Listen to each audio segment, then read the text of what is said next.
Doctor Bhimrao Ambedkar, जिन्होंने अपने जीवन में जातिवाद का दंश झेलते हुए उच्च शिक्षा हासिल की। बाबा साहेब का संघर्ष आज भी देता है हमें बड़ी सीख। बाबा साहेब अंबेडकर ने संघर्ष का जीवन जीते हुए पहले उच्च शिक्षा ग्रहण की, उसके बाद वे बहुत अच्छा जीवन बिता सकते थे, लेकिन उन्होंने दलितों और वंचितों के लिए संघर्ष करने का रास्ता चुना। उनका जीवन कई तरह की शिक्षाएं देता है।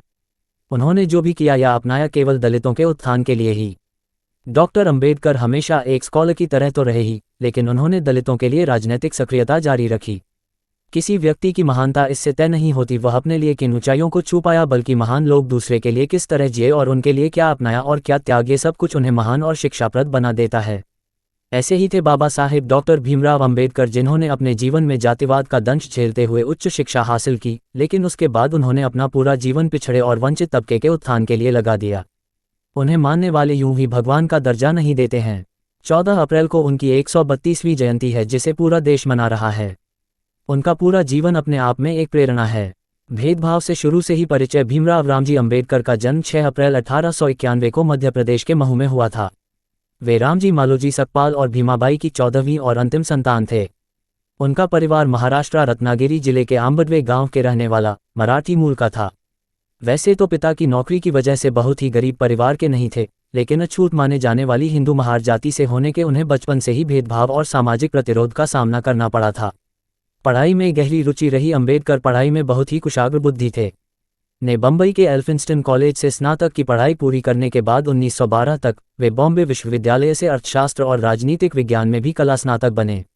1913 से 1916 के बीच में उन्होंने न्यूयॉर्क के कोलंबिया यूनिवर्सिटी से अर्थशास्त्र में एमए की डिग्री प्राप्त की। फिर लंदन स्कूल ऑफ इकोनॉमिक्स से उन्होंने अपनी डॉक्टरेट की उपाधि हासिल की। अर्थशास्त्री, प्रोफेसर और वकील। शुरुआती करियर में डॉक्टर अंबेडकर एक अर्थशास्त्री, प्रोफेसर और वकील थे। अपनी पढ़ाई और अपने करियर के दौरान उन्हें खुद जातिगत भेदभाव का सामना करना पड़ा और उन्होंने भी पुरातन छुआछूत की सोच का पुरजोर विरोध किया। दलित अधिकारों की रक्षा के लिए उन्होंने समता, प्रबुद्ध भारत, मूकनायक, बहिष्कृत भारत और जनता जैसी 5 पत्रिकाएं निकाली, जिनमें उनके लेखों ने हर वर्ग के लोगों को प्रभावित किया। बाबा साहेब ने सामाजिक कार्यों के जरिए दलितों के अधिकारों के लिए लड़ाई लड़ी तो लोगों तक अपनी पत्रिकाओं द्वारा आवाज भी पहुंचाई। साइमन कमीशन में भेजी थी सिफारिश। बहुत कम लोग जानते हैं कि 1925 में उन्हें बम्बई प्रेसिडेंसी समिति में सभी यूरोपीय सदस्यों वाले साइमन कमीशन में काम करने के लिए नियुक्त किया गया। इस आयोग में भारत भर में विरोध प्रदर्शन इस आधार पर हुए कि इसमें कोई भारतीय नहीं था, लेकिन डॉक्टर अंबेडकर ने अपनी तरफ से कई संवैधानिक सुधारों के लिए सिफारिशें भेजी थी। दलितों के लिए समर्पित अमेरिका और लंदन से पढ़ने के बाद भी डॉक्टर अंबेडकर ने समाज दलितों के प्रति भेदभाव को मिटाने के लिए कार्य किए। उन्होंने सार्वजनिक आंदोलनों, सत्याग्रहों और जुलूसों के जरिए पेयजल के सार्वजनिक संसाधन समाज के सभी वर्गों के लिए खुलवाने के प्रयास किए। तो वहीं उन्होंने अछूतों को भी हिंदू मंदिरों में प्रवेश करने का अधिकार दिलाने के लिए कड़ा संघर्ष भी किया। डॉक्टर अंबेडकर ने जीवन भर अपना एक ही लक्ष्य रखा, दलितों का उत्थान, कांग्रेस लेकर गांधी जी तक का विरोध। 1930 में 4 साल की राजनीतिक और सामाजिक सक्रियता के बाद अंबेडकर एक बड़ी हस्ती बन चुके थे। उनके विचार दलितों के साथ दूसरे वर्गों को भी प्रभावित कर रहे थे।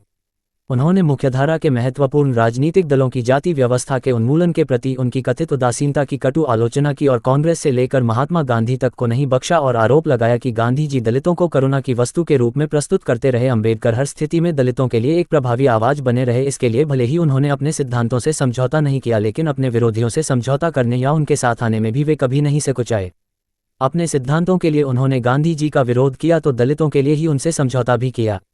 उन्होंने उनसे समझौता भी किया। उन्होंने संविधान सभा में कांग्रेस के खिलाफ जाकर बहसें भी की तो नेहरू कैबिनेट में कानून मंत्रालय की जिम्मा भी लिया। सूचना सिर्फ मान्यताओं और जानकारियों पर आधारित है। यहाँ ये बताना जरूरी है कि यह मेरा वीडियो किसी भी तरह की मान्यता, जानकारी की पुष्टि नहीं करता है। किसी भी जानकारी या मान्यता को अमल में लाने से पहले संबंधित विशेषज्ञ से सलाह लें। धन्यवाद।